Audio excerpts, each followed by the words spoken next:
नमस्कार। आरती बचपन से ही पढ़ने में बहुत कमजोर थी। उसका शरीर का रंग सांवला था, चेहरे का डिजाइन कुछ खास नहीं था।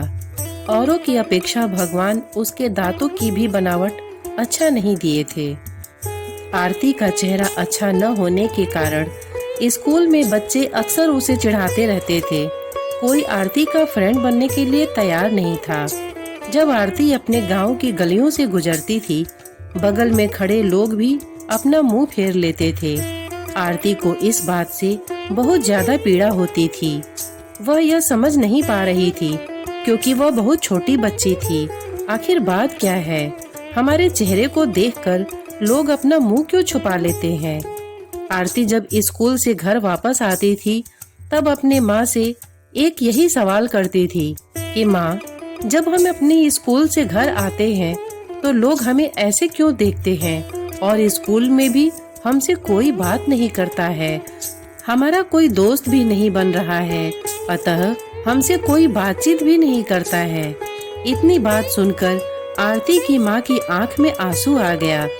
वह फपक कर रोने लगी, लेकिन अपनी बिटिया को यह नहीं समझा पा रही थी कि तुमसे लोग इतना घृणा क्यों करते हैं। माँ आरती से बहुत ज्यादा प्यार करती थी।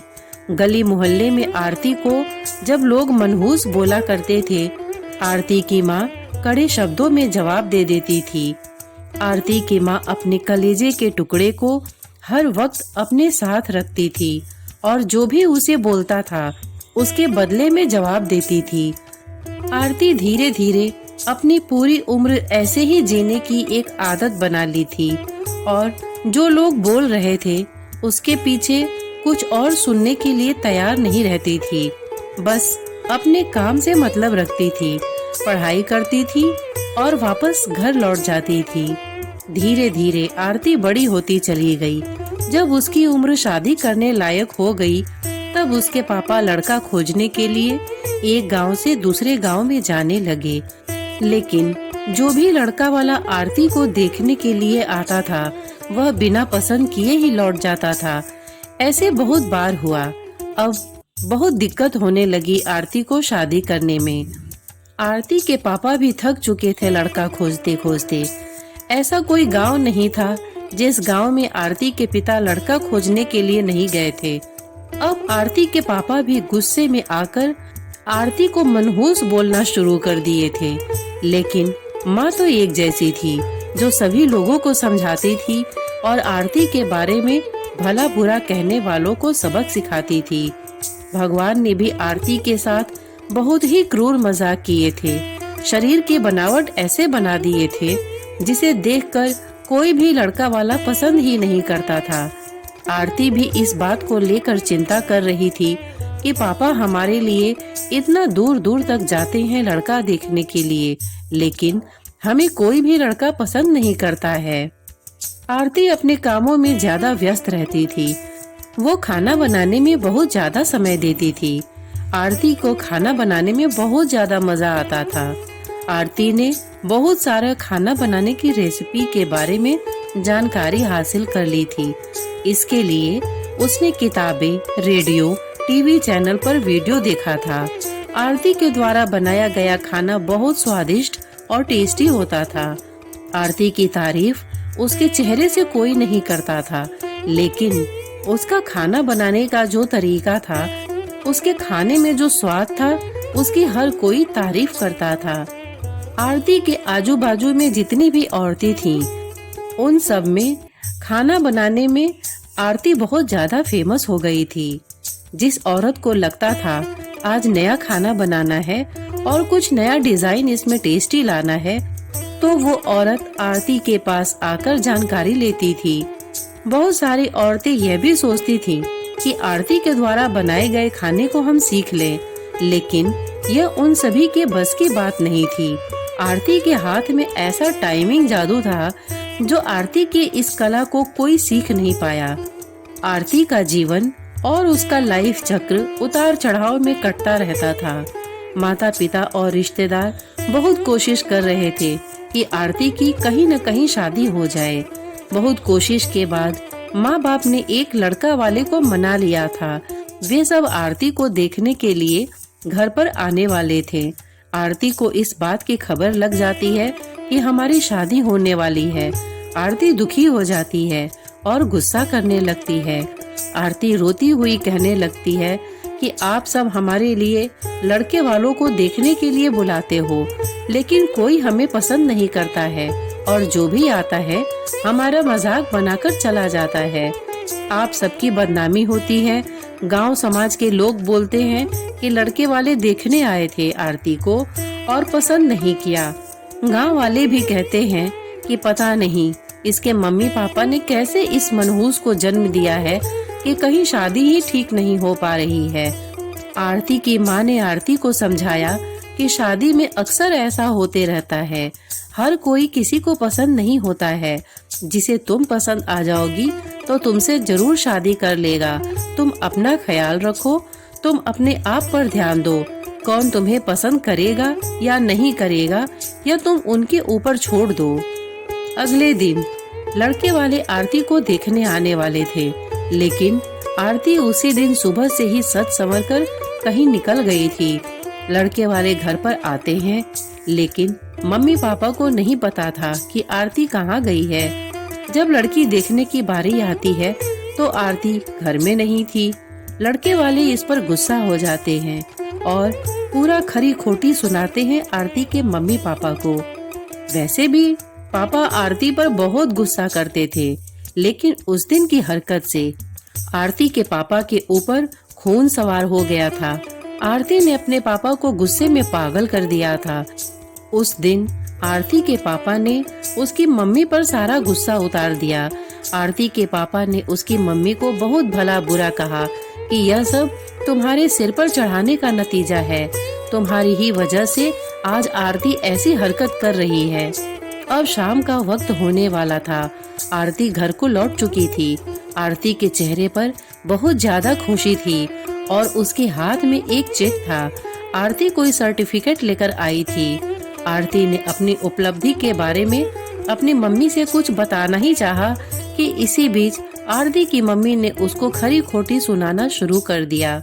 उसकी मम्मी ने आरती को इतनी खरी खोटी सुनाई कि आरती सपने में भी यह नहीं सोच पाई कि मम्मी आज हमें इतना भला बुरा बोलेंगी। इससे पहले आरती की मम्मी ने आरती को इस तरह के शब्दों का कभी उच्चारण नहीं किया था। आरती की माँ ने एक बात बोली आरती से कि बाकी सब लोग सही कह रहे थे कि तुम सचमुच में मनहूस हो।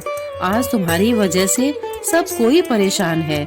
अच्छा होता कि तुम पैदा होते ही मर जाती। आज ये दिन हमें देखना नहीं पड़ता। गांव घर में मेरा सिर नहीं उठ पा रहा है। आरती इस वाक्य को सुनकर अवाक थी।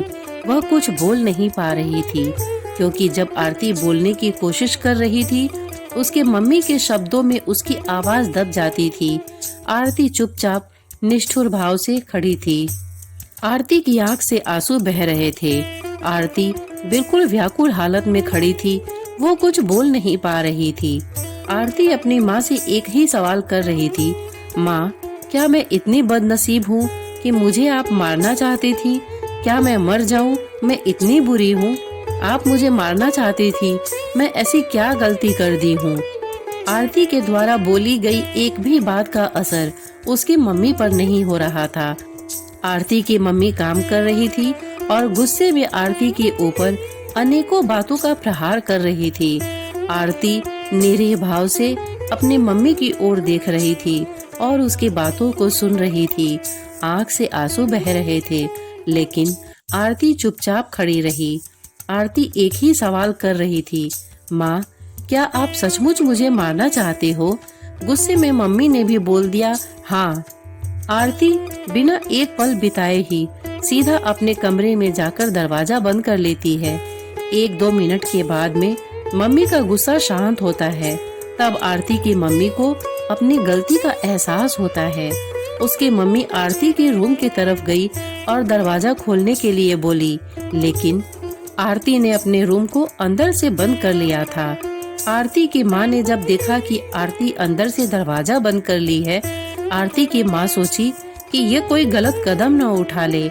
इसलिए आरती के मम्मी ने उसके पापा के पास तुरंत कॉल किया घर आने के लिए। दोनों ने दरवाजा खोलने के लिए काफी कोशिश की, लेकिन आरती ने दरवाजा नहीं खोला। कुछ समय बीतने के बाद आरती के पापा को अब एहसास हो गया कि आरती कुछ गलत कर ली है। आरती के पापा ने तुरंत दरवाजा तोड़ दिया। आरती के मम्मी पापा ने अंदर का सीन देखा तो अवाक रह गए।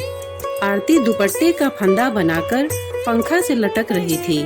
अभी ज्यादा वक्त नहीं हुआ था, वह सिर्फ बेहोश हुई थी। माँ और पापा ने तुरंत उसे उठाकर पंखा से अलग किया, फिर गले से दुपट्टा निकाला और बेड पर आरती को लिटा दिया। स्थिति को देखते हुए उन्होंने तुरंत डॉक्टर को कॉल लगाया। अचानक माँ की नजर अपनी लाडली बेटी आरती के मुट्ठी बांधे हाथ पर जाता है।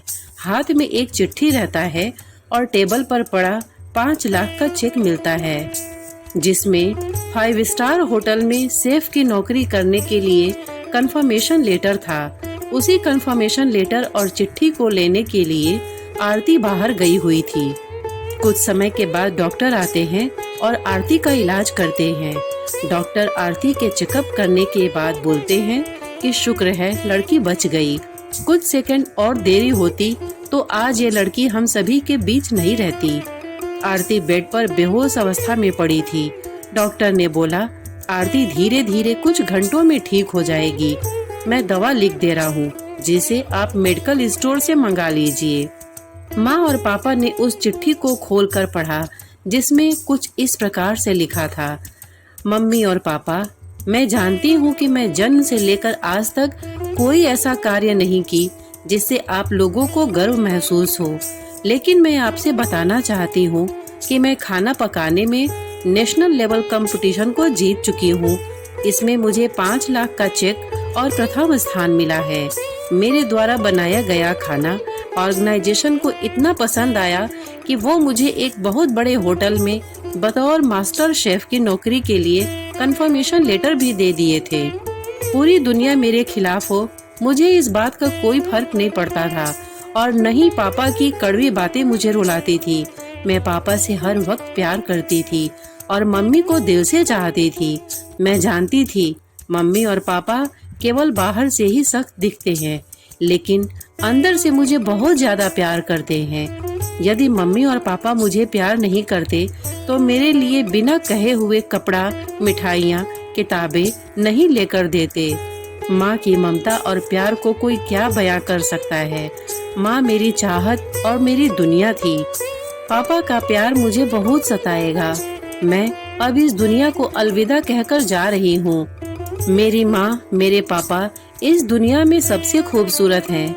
मैं जानती हूँ आपने कभी न कभी भगवान से प्रार्थना जरूर की होगी कि अगले जन्म में मेरे को ऐसी औलाद मत दीजिएगा, लेकिन मैं भी भगवान से प्रार्थना करती थी कि अगले जन्म में क्या 7 जन्मों तक मुझे आप जैसे ही मम्मी पापा मिले। और आज यही प्रार्थना कर रही हूँ। मैं उस भगवान के पास जा रही हूँ जहाँ आप लोग बहुत पहले ही मुझे भेजना चाहते थे। चिट्ठी में बहुत सारी इमोशनल बातें लिखी गई थी, जिसे पढ़कर आरती के मम्मी पापा की पांव तले जमीन खिसक गई थी। आरती के मम्मी पापा बहुत पछतावा कर रहे थे और उनके आंख से आंसू बहुत ज्यादा गिर रहे थे। आरती बेड पर पड़ी हुई थी। उसकी माँ उसके सिर पर हाथ फेर कर रो रही थी। पिता को बर्दाश्त नहीं हो रहा था। वो भी आरती के लिए जोर जोर से चिल्लाकर रोने लगे। आज की इस इमोशनल कहानी से हमें यही शिक्षा मिलती है कि हमें कभी भी दूसरे के ऊपर कमेंट नहीं करना चाहिए। भगवान ने हर व्यक्ति को बहुत कुछ सोच समझ कर ही भेजा है। दूसरे पर कमेंट करने से पहले खुद को भी देख लेना चाहिए कि हमारे अंदर कितना अवगुण है। श्रोतागण, ये कहानी आपको कैसी लगी?